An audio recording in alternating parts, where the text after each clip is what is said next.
Hey everyone, welcome back to Dreamland Encounters on our channel. It's the place where I share stories of real-life run-ins with otherworldly beings, all to help you relax and fall asleep.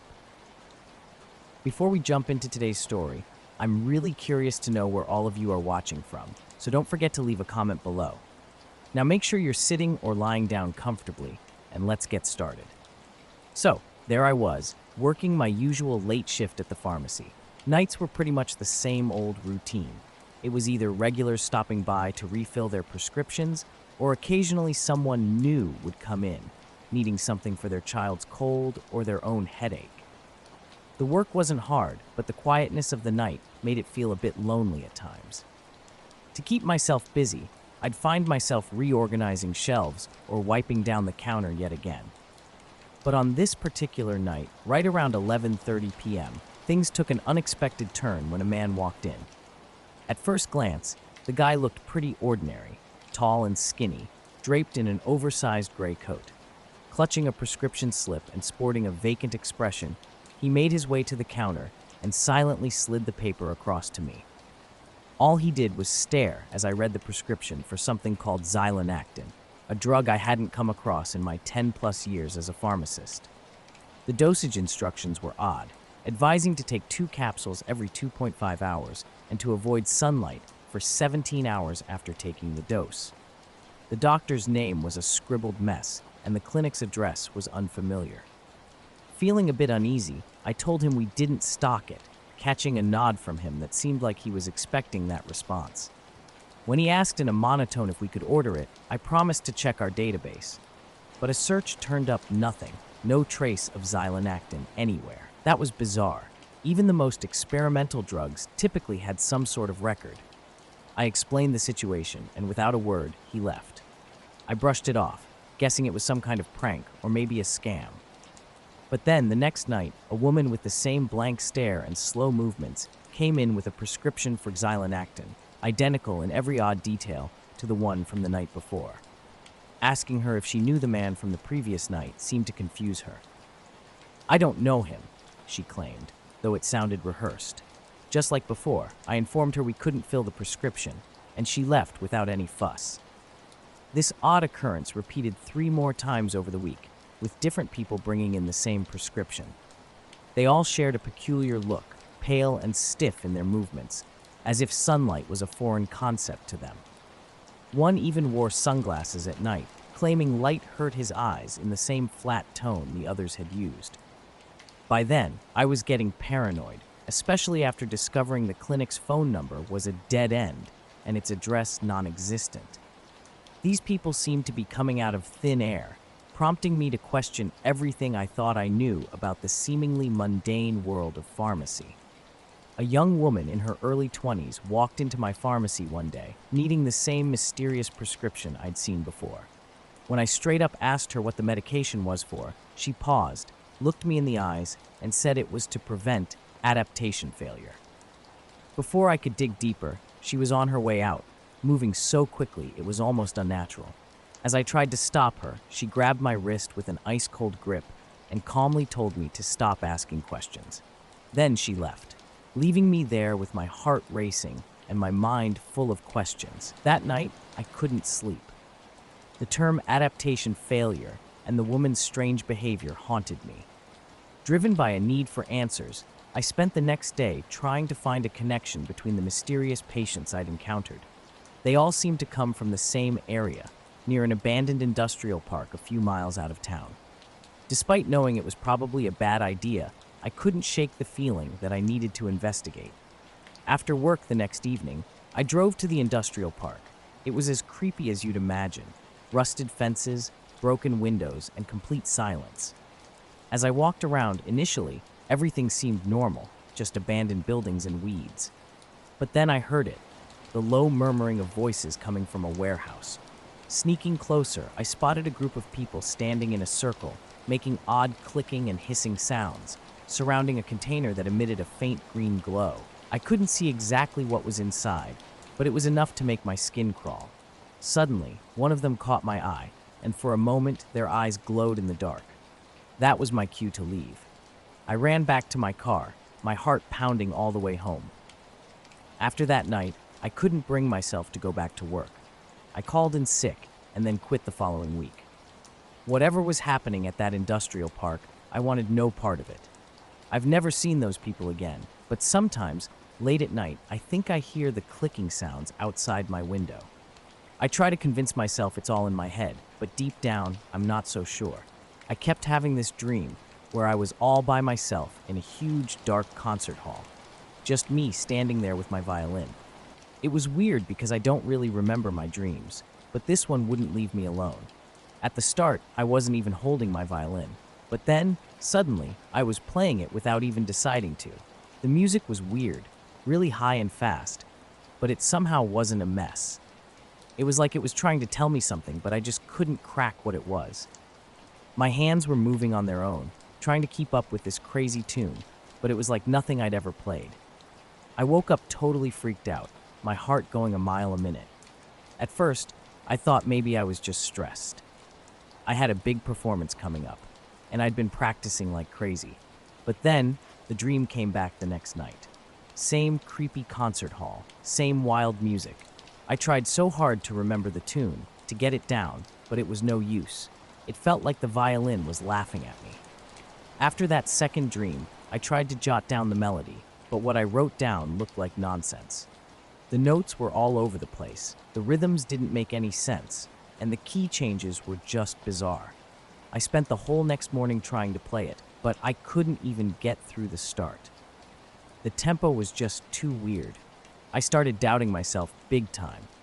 How could I call myself a professional violinist if I couldn't play a piece from my own dream? Those dreams didn't stop. They came back every single night for a week. Each time, the music got louder and more complicated. It wasn't just a melody anymore. There were harmonies and all these layers that somehow fit together but felt totally overwhelming. I'd wake up feeling like I'd been to a loud concert, not resting in my bed. One night, I was so desperate to avoid the dream that I tried to stay awake. I practiced scales and drank coffee, doing whatever I could to keep the dream at bay. But around 3 a.m., there I was, back in that hall, the music playing on its own, and me trying to keep up. I was standing back in the hall, but things were different this time. I wasn't by myself. A figure loomed in the shadows, tall, thin, and almost skeletal. It looked barely human with its pale, shiny skin and faintly glowing blue eyes. It just stood there, watching me without moving or speaking. Then the music kicked in louder than before, and the figure seemed to be conducting with a raised hand. My arm, holding the bow, moved against my will, dragging across the violin strings in a way that felt wrong and painful. I couldn't stop playing. It was like I wasn't in control of my body anymore. The melody picked up pace, becoming faster and more complex, causing the strings to cut into my fingers and the bow hairs to fray. When I woke up, my hands were shaking so much I could barely hold a glass of water. The dream was so vivid it made me question my sanity. For days, I couldn't bring myself to even touch my violin, terrified of what might happen. But avoiding it didn't help. The dreams just got more intense. The figure kept getting closer, its eyes burning brighter, and the music louder, to the point of being almost unbearable. The pain in my hands lingered even after I woke up. Then, one night, everything took a turn. I woke up to the sound of music. At first, it was so soft I thought I was still dreaming. But as I sat up, the melody became clear, echoing through my apartment. My heart racing, I followed the sound to my practice room, where I found my violin on its stand, the bow resting on the strings, still vibrating slightly. The room felt charged with tension. Despite everything, I picked up the violin, and as I did, the music flooded my mind, overwhelming, yet somehow I could play this impossible tune. My fingers flew across the strings, producing a melody that was both beautiful and unsettling. When the music finally stopped, the silence was overwhelming. I wasn't alone. The figure from my dreams was there, in the corner of the room, watching me. It felt more real than anything, solid and present. I was frozen with fear, wanting to scream or run, but I was stuck. Then the figure raised its hand, and I felt a presence in my mind, a wordless communication. Somehow I understood. The music wasn't just a melody, it was something deeper, something beyond words. It was a regular Tuesday night shift at the small office complex where I worked as a security guard. The job was pretty uneventful, mainly involving patrols and watching CCTV cameras. The building was a modest 3-story structure with a parking lot and some storage sheds. Most nights, I'd just kill time, flipping through magazines or staring at the monitors until my eyes hurt. But around 2:15 a.m., things took a turn. Suddenly, I felt like I was being watched. Late at night, I'd sometimes see something from the corner of my eye or hear a faint hum, eerily reminiscent of the music. It's been months since those dreams stopped, yet the melody lingers with me. I've been trying to jot it down, piecing it together little by little. Playing it completely remains a challenge, but I'm inching closer. The music wasn't just sound, it was a message, a plea to understand their culture, history, and existence. I don't know how long I stood there, but once the figure vanished and the music faded, the overwhelming sensation lifted, and I collapsed. The music left a lasting imprint in my mind, a rhythm I can still feel in my veins if I focus hard enough. I no longer feel scared. Despite their disappearance, I sense they're not truly gone. They never intended harm. They merely sought to be heard. Sipping on stale coffee, I was keeping an eye on the security feeds in the control room. Among the 12 screens that showed everything from hallways to the parking lot, camera 8 caught my attention. It was focused on the rear lot by the sheds, a place so quiet and underused that the motion-activated floodlights were a rare spectacle. Something odd appeared on the screen, a faint shimmer near one of the sheds that seemed out of place. At first glance, I mistook it for a glitch. It resembled a heat wave or a ripple in water, drifting as if carried by the wind, yet the night was still. Curiosity piqued. I leaned in for a closer look. The figure, if it could be called that, was tall and narrow, its shape constantly changing as if undecided about its form. It seemed to pulse faintly, akin to breathing. Intrigued, I played around with the camera settings. Switching between night vision and infrared revealed little. The former showed the usual grainy night scene, while the latter suggested the figure emitted no heat. It was the ultraviolet setting that unveiled the true anomaly. Under this light, the figure was unmistakably visible, a tall, thin entity with a liquid-like body that shimmered in shifting colors, reminiscent of oil on water. It lacked a face, replaced by a smooth, reflective surface, and its arms bent in unnatural angles.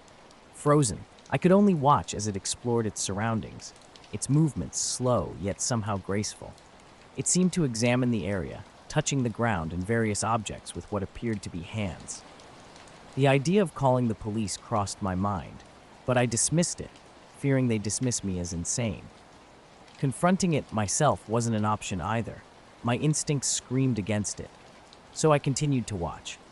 The figure roamed near the shed before moving towards the main building, its actions deliberate, touching a parked car, a patch of grass, and the building's side as it went.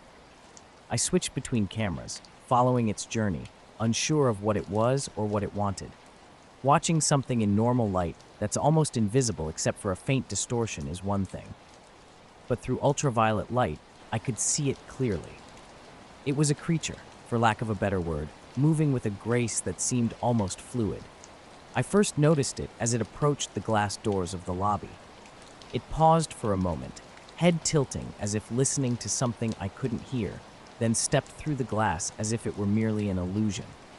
My heart raced, sweat dripping down my back as I quickly switched the camera view to the lobby. There it was, standing smack in the middle of the room, its body shifting and shimmering as if made of water and light. It didn't stop there. It moved towards the reception desk, crouched to touch the floor, and then, the moment that froze me, it turned its head directly towards the camera. Somehow, it knew I was watching. Its smooth, featureless head tilted, and for a brief moment, everything about it stilled. Then, as quickly as the pause came, it was moving again, but faster, heading towards the elevators. Panic set in. My control room was on the second floor. If it made its way into the building proper, who knew what it would do? Locking the door seemed the only rational action, followed by arming myself with a flashlight. Not that I believed it would offer much defense, but holding on to something felt better than standing empty-handed. Through the cameras, I watched it enter the elevator, press a button, or at least mimed the action, and then the elevator indicator showed it ascending to my floor. The camera outside the control room displayed the hallway, the elevator doors parting, and the figure emerging, its body still shimmering, arms lightly touching the walls as it moved. When it stopped outside the control room, time seemed to freeze. Clutching the flashlight tighter, I barely dared to breathe. It raised a hand towards the door, and though no sound was made, the air felt different, heavier. Then, just as silently, it turned and left, making its way back down the hallway, into the elevator, and out of the building. It continued moving until it vanished into the night at the edge of the property. I remained in that room, too frightened to move until dawn broke. Replaying the footage in daylight didn't make it any less terrifying. The ultraviolet images were clear as ever. But when I showed my supervisor the next morning, hoping for some explanation, the ultraviolet footage was mysteriously missing. What remained was just normal footage, showing empty hallways and a quiet parking lot. My supervisor suggested I take a few days off, mentioning I looked tired. I haven't worked since. Selling roasted chestnuts in the city on a busy street corner is what I do for a living. It's not the most exciting job, but it helps me make ends meet. My cart is parked where two crowded streets cross, a place always bustling with office workers in a hurry, parents trying to manage their kids, and tourists taking pictures of everything. I actually enjoy the hustle and bustle. It makes time fly. Most people don't hang around. They just grab a bag of chestnuts, maybe offer a smile or a nod, and then they're on their way. But things started getting weird about 3 weeks ago. This tall, thin man in a dark coat came up to my cart. He didn't say a word, just stared. His face was too pale, and his eyes, they were oddly bright and wide. I thought he might not understand English, so I smiled and offered him a bag of chestnuts, asking if he wanted one. Without a word, he just tilted his head like he was examining me, then took out the exact change from his coat, placed it on the counter, took the chestnuts, and left. It struck me as odd, but the city's full of all kinds, and some folks are just quiet. But then he came back the next night, and it was the same routine. No words, no expression, just the exact change and that intense stare. And he wasn't the only one. A couple of nights later, a woman showed up, tall and pale like the man, with the same eerie shine in her eyes. She too didn't speak, just stared at me as if I were a puzzle she was trying to figure out. She paid with exact change and left, the chestnuts untouched. I began to notice more about these strange visitors. They didn't move naturally. Their steps were too smooth, almost as if they were gliding. Their faces lacked the little twitches and movements that make someone look alive. They were eerily still, like mannequins. More of them started showing up. Not every night, but often enough that I couldn't help but notice. They always came alone, silent, paying with the exact change, and none of them ate the chestnuts, at least not in front of me. It made me uneasy. They weren't doing anything obviously wrong, but their presence and the way they just stood there staring was unsettling. Then, one night, something happened that I couldn't just brush off. It was a slow evening, and that's when I realized I couldn't shake off the feeling that I'd see that thing again. Sometimes, late at night, I catch a shimmer out of the corner of my eye, just for a second. I'm not sure if it's my imagination or if it's still watching me, but I know one thing for sure. I'm never going back to that building. Now, I stick to my corner, selling chestnuts, trying to forget, but always wondering if they're still out there, watching. One day, when it was pretty quiet, a man wearing a gray scarf walked up to my cart. As he was about to pay, I felt something weird, like a pressure in my head. It wasn't painful, but it felt like someone was poking around in my thoughts, trying to find something. My hand stopped midair, and all of a sudden, it wasn't just my thoughts in my head. It was like I was sharing thoughts with this man, or maybe he was sharing his with me. It was hard to tell because it wasn't in words, just feelings and bits of curiosity. I couldn't even speak. My mind felt exposed, like all my secrets and memories were laid bare. I remembered my sister, who I hadn't called in weeks, the time I shortchanged a customer by mistake, and the scar I got from burning my hand on the cart stove. Then, as quickly as it started, it stopped. The man paid and left like nothing unusual had happened. I couldn't sleep that night. I kept thinking about the man's gaze and how he seemed to know me in a way that was too close for comfort. I couldn't shake the feeling that these quiet visitors weren't ordinary people. Over the next few days, I noticed more of them. They never talked to anyone or stayed in one place too long. They didn't even seem to talk to each other. But every time one came by, I felt that same weird pressure in my head. It wasn't as intense as the first time, but it was like they were just lightly touching the surface of my thoughts. One night, I decided to see what would happen if I thought about something totally random, like the theme song of an old cartoon I liked as a kid. As I handed over a bag of chestnuts to one of them, I focused on that tune. The person paused for a second, almost like they heard the song in my head, and then left. That's when I knew for sure they were reading my thoughts. They didn't need to talk because they already knew what anyone was going to say. This realization freaked me out. What else had they seen in my head? What else did they know? I started to get paranoid every time I saw one of them. I tried to keep my mind blank, but the more I tried, the more it felt like they were in control, guiding my thoughts without saying a word. I've spent my whole life sifting through dirt, sand, and rock, trying to uncover the secrets left behind by civilizations long gone. Contrary to what movies suggest, archaeology isn't about stumbling upon buried treasure. It's a slow, meticulous process where most days are spent brushing away layers of earth, cataloging tiny fragments, and more often than not, finding nothing of real significance.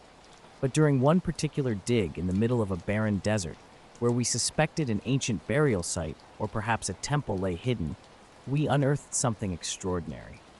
Initially, all we found were the usual suspects: broken pottery and stone artifacts. On an entirely different note, I run a chestnut stand, and it's here that I encountered something, or rather, someone, just as mysterious. Night after night, they would come, silent, tall figures, placing exact change on the counter and then leaving without a word, without even taking the chestnuts they paid for. One evening, driven to my limit, I confronted one of them. A tall, pale woman approached, and in a moment of frustration, I demanded to know what they wanted from me. She didn't flinch or speak, but left exact change on the counter and walked away, leaving the chestnuts behind. That was the moment I decided to quit, shaken to my core by the encounter. However, my curiosity got the better of me. The next night, I stood by my cart, waiting. A man in a black coat showed up. Seizing the moment, I grabbed his wrist, which felt unnervingly cold, and asked him directly why they were here.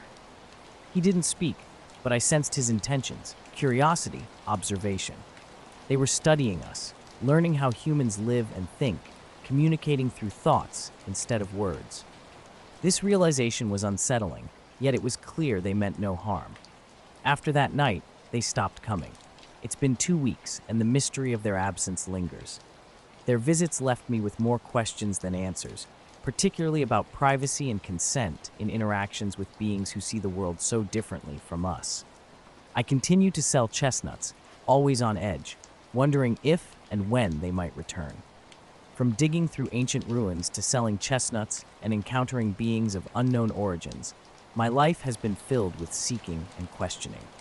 Whether uncovering artifacts or facing visitors from perhaps another world, the pursuit of understanding remains constant. The chestnut stand and the excavation site are worlds apart, yet both have challenged me to think deeply about what lies beyond the surface, be it the physical ground or the minds of others.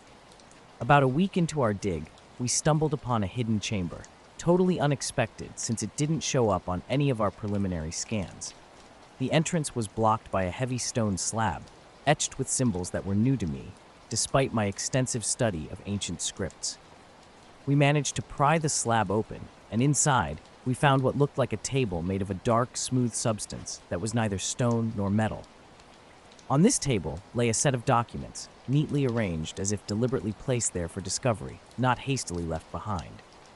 These documents were peculiar, not made of any organic material I knew, paper, parchment, but of a thin, translucent, flexible material, almost like glass. The writing on them was equally mysterious, precise, and mechanical, bearing no resemblance to any script I had encountered, Egyptian, Sumerian, or otherwise. The chamber had an odd feel to it, the air heavy, the walls faintly humming, making me uneasy, though I initially chalked it up to the excitement of the find. We took the documents to our base camp, for further analysis. Despite my best efforts, decoding the symbols was a painstaking process, made all the more perplexing as the symbols seemed to shift slightly if observed long enough, as if they were alive. It was Sarah, a linguist on our team, who made the crucial breakthrough. She discovered that what we were looking at wasn't a language, but a code. Once we cracked that code, everything started to fall into place. The documents were astonishing, a treaty, not between human nations or tribes, but between humans and extraterrestrial beings. This treaty, signed thousands of years ago, was the result of a past conflict, a war that had occurred long before recorded history. The details were sparse, but the treaty outlined a promise of coexistence. The extraterrestrials would depart under certain conditions, leaving humanity with a critical task, to maintain the balance, as the text called it. Though I wasn't sure what that entailed, it was clear it held significant importance. Our discovery wasn't just about finding unusual carvings on animal bones, which in themselves weren't out of the ordinary for an archaeological dig. It was the realization that even the smallest detail could lead to monumental discoveries. The sealed chamber, the table of unknown material, the bizarre documents, they all pointed to a history far more complex and intertwined with the cosmos than we had ever imagined. I always thought tales of gods and monsters were just myths, stories passed down through cultures. But that changed when we started receiving messages. The first one hit us through the radio. Not words, just a series of tones. It sounded almost like music, but off, making you feel uneasy. We brushed it off as interference at first, maybe from a satellite or another station. But then, the tones began to form patterns, repeating over and over. It was clear. It was a signal. The second message was harder to ignore. It came through our camp's communication system, this time as a voice. It wasn't human, though. It spoke in a language we couldn't understand, but the emotions came through loud and clear. Anger, disappointment, a warning. That night, no one slept. The camp was eerily quiet, save for the wind's whispers and the hum of our equipment. I pored over the documents we had, the symbols on them shifting, refusing to reveal their secrets. The next day, something was off with the sky. The sun was up, but its light was dimmed, and the shadows seemed all wrong. It felt like something was watching us, but nobody dared to voice it. Then, they arrived. That evening, as I was still trying to decode the documents, the air pressure dropped suddenly. The chamber's humming sound returned, louder this time. When I stepped outside, I saw them. They weren't little green men or bug-eyed monsters. They were tall, impossibly so, and seemed to be made of both light and shadow. They didn't walk, they hovered, moving in silence. One came towards me. I was frozen, unable to speak or move. It raised its hand, if you could call it that, and I felt its presence in my mind. "You broke the treaty," it communicated, not with words, but with a feeling. I didn't understand. I wanted to explain, to say it wasn't my fault, but I was paralyzed. The emotion I sensed wasn't anger. It was sadness, disappointment. The rest of the camp was just as immobilized, watching as these beings moved among us. They didn't touch anything or harm anyone. They just observed, and then, as quickly as they had appeared, they vanished. The humming stopped. The air returned to normal, but we knew it wasn't over. We left the camp the next day in a hurry, taking only what we could carry. No one talked about it. We didn't need to. We all understood. The beings were not done with us. A couple of years back, I was part of a research team in Antarctica, diving deep into climate studies. Our days were filled with what you'd expect: drilling ice cores, measuring gases, and the like. It was important, albeit not the most thrilling work. Our base was one of those isolated stations, home to 10 of us for half a year. Despite the bone-chilling cold and the never-ending silence, you find a way to adapt. We had everything we needed for our research: snowcats, radar, and all sorts of digging tools. It was during a routine survey about 20 kilometers away from our main base that we stumbled upon something off. Our radar picked up an anomaly beneath the ice, a pattern too symmetrical to be anything natural, buried around 300 meters deep. Driven by curiosity, 4 of us decided to take a closer look. Setting up the drilling equipment took a couple of days, but we were determined. The deeper we drilled, the clearer it became that we had found something extraordinary. The walls of the hollow space we broke into were smooth, almost polished, and felt metallic, yet were colder than the ice surrounding us. Inside was a breathable atmosphere, an oddity in itself, and no sign of how this space had come to be or why it hadn't caved in under the ice. Deep within, we discovered what appeared to be an artificial structure, about the size of a small aircraft hangar, with walls adorned in glowing patterns and symbols. But then, things took a turn. The organization funding our digs suddenly took over, and we were instructed not to discuss our findings. It's hard to shake off the feeling that they're still out there, those watching and waiting entities, not angry, but patient. I can't shake the memory of what happened, and even though it's been years, it haunts me daily. I'm not sure if anyone will believe my story, but I felt a need to document it, whether as a warning or simply a record. They haven't forgotten about us, and that certainty chills me to the bone. We stumbled upon a teardrop-shaped object, big as a bus, with a metallic sheen that seemed to pulse with life amidst the ice. It didn't move, but it hummed with an energy so palpable you could feel it vibrating in your bones. This wasn't just any object, it was a vessel, intricate and seamless, with no rivets or obvious construction methods. At first, we hesitated to touch it, wary of damaging something ancient and mysterious. Instead, we took pictures, collected ice samples, and documented our findings. All the while, a growing unease settled over us. The hum morphed into something more than noise. It resonated inside my head in a way I couldn't shake off. The decision to delve deeper into the vessel wasn't ours to make. After reporting back, the higher-ups demanded a closer inspection. A team of engineers with specialized equipment was dispatched to our location. They brought a high-powered laser, aiming to cut through the vessel's hull. That's when everything changed. The moment the cutting began, the hum intensified into a vibration that shook the entire chamber. Symbols on the walls began to shift, reacting to our actions, as a sense of pressure built in my chest.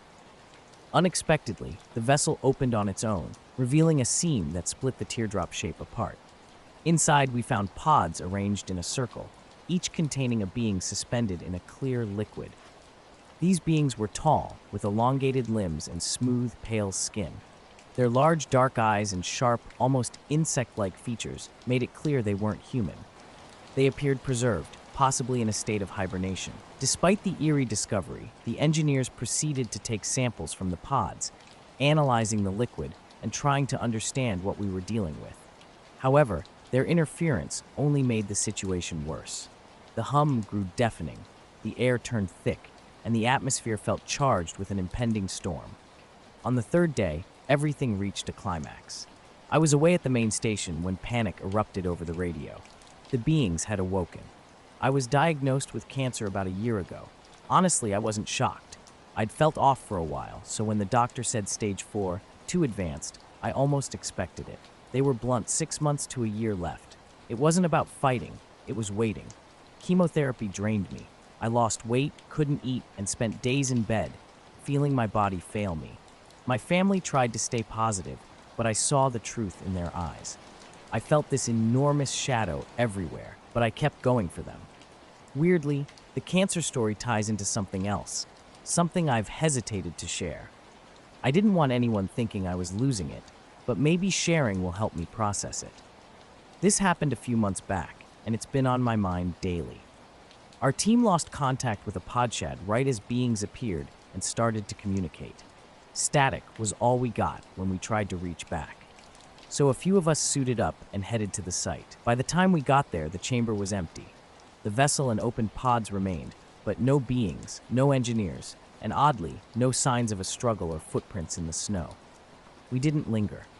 The hum in the air and the flashing patterned symbols on the walls were overwhelming. We grabbed what we could and left. After that, things got weird. Strange lights in the sky, shadows where they shouldn't be, constant equipment malfunctions, and vanishing local wildlife. Some of my team even heard voices on the wind. I never did, but I always felt watched, alone or not. Eventually, the organization shut the station down, citing logistical reasons, but we knew the truth. Whatever we found was not meant for us. I left Antarctica, but the memories, too vivid and painful, followed me. Even now, far away, I sometimes hear that hum, faint but persistent, as if it's waiting. So here I am, trying to make sense of it all, the cancer, the unexplained phenomena, the constant feeling of being watched. Maybe writing it down will help clear my head, or at least let me share my story without sounding crazy.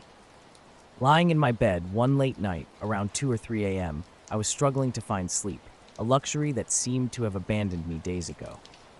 My room was silent, enveloped in darkness while I lay there, my body riddled with an ache I couldn't fully comprehend. The pain was not just physical.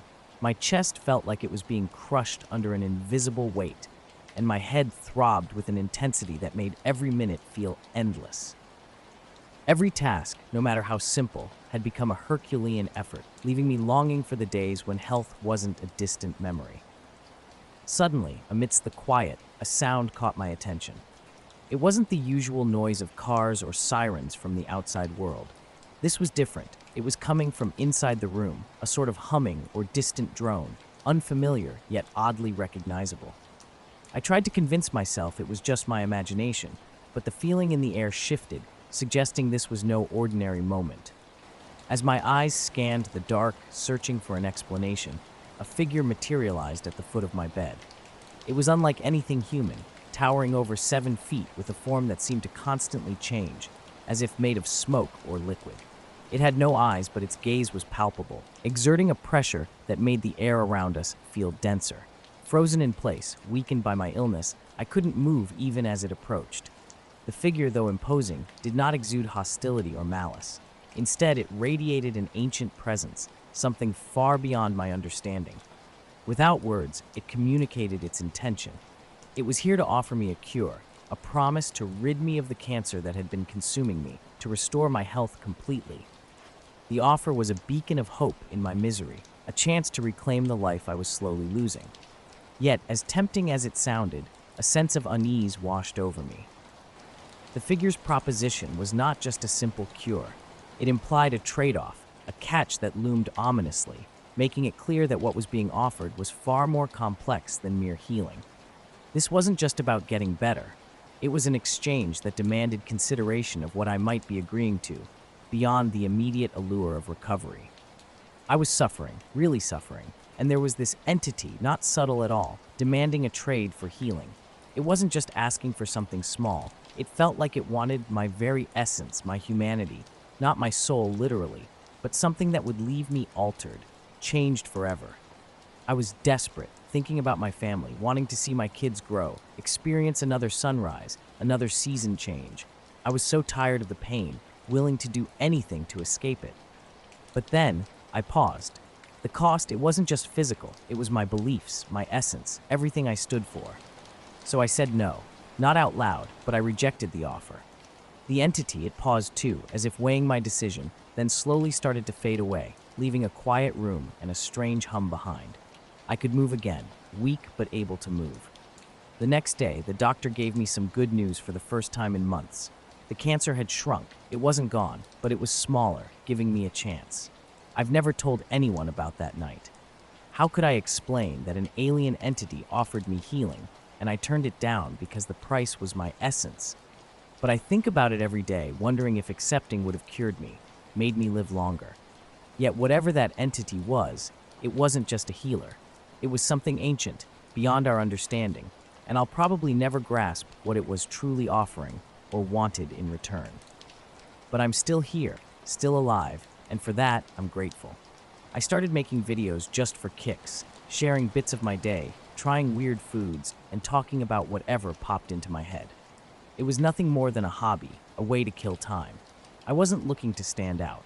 Then, out of nowhere, everything took a turn with just one video. It was about a dream I had, one so odd I almost kept it to myself.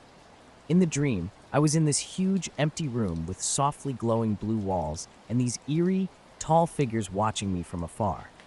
I felt stuck yet not scared, as if they were waiting for something. When I woke up, the vividness of the dream was slipping away, but the emotion lingered. So I decided to share it, thinking maybe a few people would find it as bizarre as I did. The next day, that video hit over 1 million views. I was sure it was a mistake at first, but the view count just kept rising. Comments flooded in, with thousands saying they've seen the same dream, the blue room, those figures. My follower count skyrocketed.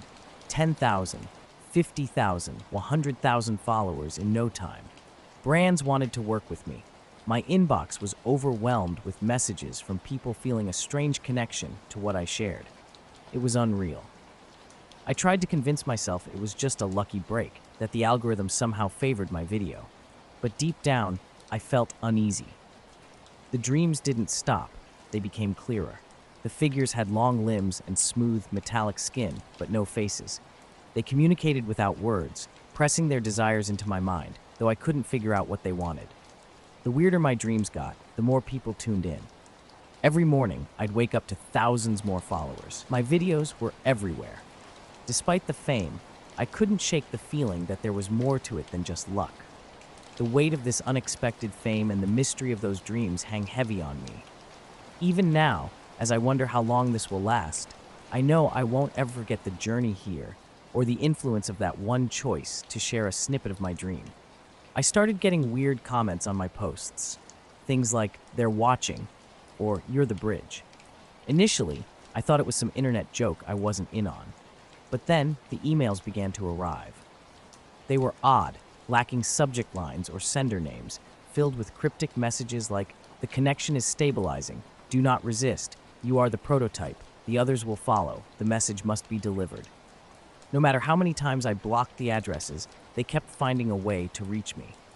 Then, one night, a faint hum woke me up. It was unsettling, but everything in my room appeared normal. My phone, however, had a new notification, an email, but this one contained a video. It showed the blue room from my dreams with figures standing in a circle. The video then showed me, in my pajamas, standing in that room. It was as if I was actually there, not just a recording. One of the figures reached out towards me, and then the video cut off. I was terrified and threw my phone across the room. The following day, I tried to convince myself it was all just a bad dream. But when I opened the app, there was a new video on my account, one I hadn't posted. It was the same video from the email, with me in the blue room. It had already garnered 10 million views. Attempts to delete it failed. The app simply wouldn't cooperate, and the view count only continued to rise. The comments were filled with people claiming they'd seen the room in their dreams, seen the figures, even seen me. From the beginning, my social media journey was marked by an overwhelming response to even the most mundane posts, like a 30-second clip of me brushing my hair attracting millions of views. People called me relatable and authentic, feeling a connection to me that they said was different from other influencers. I, however, felt confused rather than different. Now, facing this inexplicable situation, the realization hit that this wasn't just about me. Quitting, deleting my account, or disappearing seemed futile. Whatever was happening was bigger than me, enveloping not just my dreams, but those of others too. I'm a single mom with a 7-year-old son named Luke, and we've always made the best with what we have. Life's been tough, balancing work and taking care of Luke, but we've managed to get by on love and hard work. Then, about 3 months ago, our quiet life took a strange turn. One night, after a long shift at the diner, I was unwinding with a book in our dimly lit living room while Luke slept. Suddenly, a weird noise outside caught my attention. It sounded like footsteps, but oddly mechanical, and out of place in our usually quiet neighborhood. Curiosity got the better of me, and as I pondered the source, the porch light flickered in a way that seemed like a signal. That night marked the beginning of a series of bizarre events. My dreams became vivid and strange, filled with light-covered cities, living machines, and unfamiliar stars. Figures appeared, not just observing me, but communicating, showing me visions and thoughts with increasing clarity. They introduced me to something they called the bridge, and somehow, I was the key. The experience was overwhelming, and I couldn't understand what they wanted from me. Were they testing me? Had I failed? These encounters continued until suddenly they stopped. The figures vanished, the dreams ended, and my digital life, once buzzing with odd followers and comments, returned to normal. It was as if they had lost interest, leaving me to wonder and worry about their motives, and if they're still out there, watching. The aftermath left me shaken. I've since quit social media and rarely share my experiences, but the need to remember and document what happened compels me to write this down. It's a story I wish I didn't have to tell, one that seems almost too bizarre to be real. But it happened to me, a single mom just trying to get by, thrust into a mystery beyond my understanding. Now, I live with the memories of that blue room and the figures, always half expecting them to reappear. But for Luke's sake and mine, I focus on the present, grateful to have escaped with our lives, yet always wary of what might still be out there. I was sitting down, lost in my book, when the light flickered out. My heart skipped a beat, and I got up to peer out the window. The street was deserted, with only the wind moving the trees. Trying to brush off the unease, I told myself it was probably just the old house acting up or my mind playing tricks. So I settled back with my book. But then a voice broke through, not from the room, but from inside my head. It wasn't threatening, just calm and clear, telling me not to be afraid. Despite my racing heart, I was more intrigued than scared. "We need your help. You are the one we've chosen," it said. Time seemed to stand still as I absorbed these words, then the voice vanished as quickly as it had arrived. Shaken, I turned on every light in the house, trying to shake off the feeling. Luke was still asleep, oblivious. I grabbed my phone, half thinking I was losing my mind, and looked up anything that could explain what happened, new technologies, mental health issues, but found nothing. It wasn't just exhaustion or stress. It didn't feel like that. Odd things kept happening over the next few days. Unexplained footsteps, whispers, a sense that someone was watching me. The house felt different, not in appearance, but as if the atmosphere had shifted. Then, while making dinner one night, the voice returned, more tangible than before, saying, "We are here. We are in you." Suddenly it clicked. This voice, this presence, wasn't arbitrary. They had chosen me for specific qualities I possessed. After watching and waiting, it started making sense in fragments that this encounter was meant for me. Initially skeptical, I couldn't help but feel drawn into the mystery of it all. They told me they had been watching Earth for years, in need of someone to help them understand humans. They weren't hostile, they just lacked our kind of empathy. They chose me, saying my capacity to feel what others felt made me the perfect bridge between their world and ours. Their interest wasn't just in any human emotion, but in the deep ones: love, pain, fear. These, they believed, were keys to understanding us. I was to be their host, their ambassador. This wasn't about me being particularly kind or caring. It went beyond that. The connection meant more than just sharing knowledge. It was about merging, becoming one. My personality, emotions, and sense of self would intertwine with theirs. At first, I didn't grasp the full price of this bond. It wasn't coercion, but the choice felt illusory. The longer they stayed within me, the more I would change, and they made it clear they weren't leaving. Luke was my priority, and I struggled with how this decision would affect him and our life together. Yet, I felt a responsibility, almost as if I had been chosen for this, and turning away wasn't an option. Despite the voice assuring me of choice, it felt predetermined. I wrestled with potential consequences: Luke's reaction, the world's reaction, and the loss of my own identity. Yet after much deliberation, I agreed.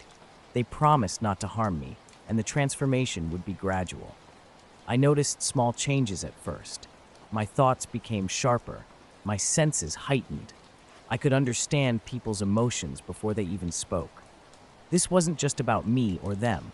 It was about something larger, a mission of empathy and connection. Despite the uncertainties and the personal cost, I couldn't turn my back on what they were trying to achieve. They needed someone who could connect, communicate, and help, and they believed I was that person. I still feel like me, at least in some ways, but there's no denying I've changed. My thinking has shifted. I grasp things now that were beyond me before. Yet, sometimes, there's this sense of distance from myself, as if I'm not fully steering my own emotions. It feels like there's an alien hum, always there beneath everything I do, influencing me quietly yet persistently. It's strange. Managing to juggle this new reality with motherhood and just living day to day can be downright exhausting. At times, it's tough to distinguish where I end and this other presence begins. Luke, though, he's completely in the dark about all this. He hasn't noticed a thing, even when he can't hear the voice that doesn't talk much but is always there, lurking in my mind. I've decided he's better off not knowing. I doubt he'd get it anyway. Living with this, Balancing the alien presence with everyday life, it's a challenge. As for the long-term effects, who knows? It's far too late for second guessing. I'm on this path because I was chosen, and despite the uncertainties, there's a part of me that finds solace in that. It's not just about me anymore. It's about something bigger, saving us all. And every day, I'm left wondering if I made the right decision. But somehow, knowing the stakes makes the burden a little easier to bear.